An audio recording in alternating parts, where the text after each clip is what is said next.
Because qualitative analysis is where we continue to analyze ions, substances in the salt, so that after analyzing all of them, we can get all the components of this salt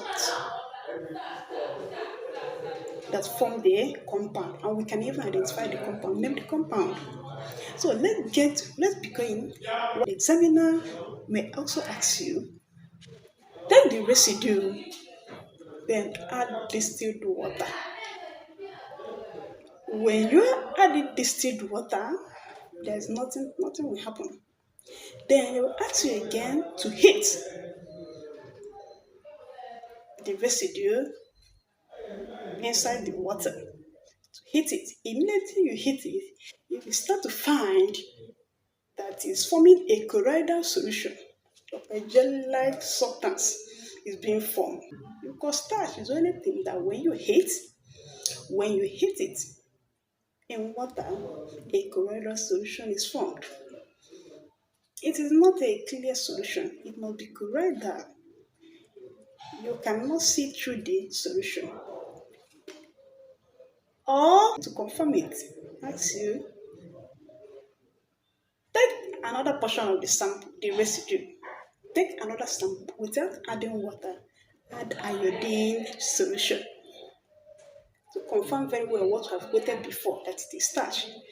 When we take some residue sample, then add iodine solution. My dear, immediately you see a blue-black coloration appearing.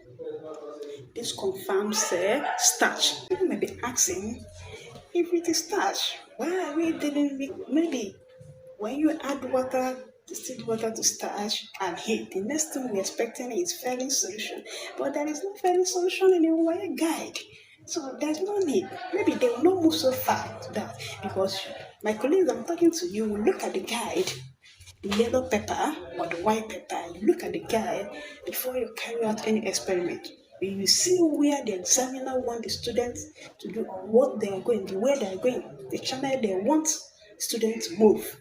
And because if you look at different soil and different weight analysis, we should invite many reagents. But that yellow pepper will guide you, the white pepper will guide you on what practical you're going to rehearse for the students. So people are asking ferrous solution. When you talk about starch, talk about heat, the ferrous solution should be there.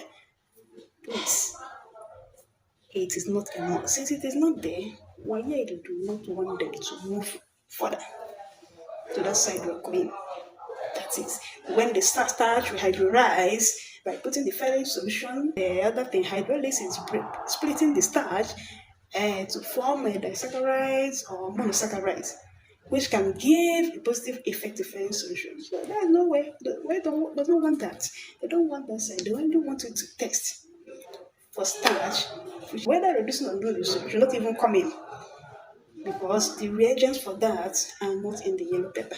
So focus on what the white pepper or the yellow pepper brings out. Then carry out your practical.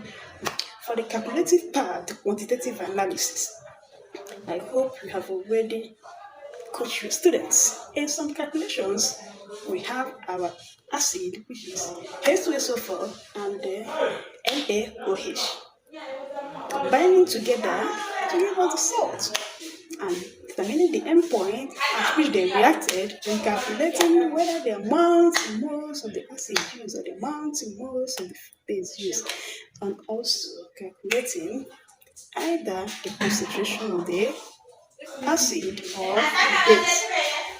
Please, let's prepare very well for the exam. I wish your candidates good luck in their WAEC examination. I think I'm going to stop here. I have given you the clue of whatever likely question you will see. Please don't let this reach to the students, and please don't let students see all this until morning, until that day, 20th of May 2026, the exam. I'm giving this to my colleagues so that they will have an overview of what will happen to why the students are carrying out the analysis. Thank you. I just want to say thank you. Thank you for the blessings flowing free. Thank you for the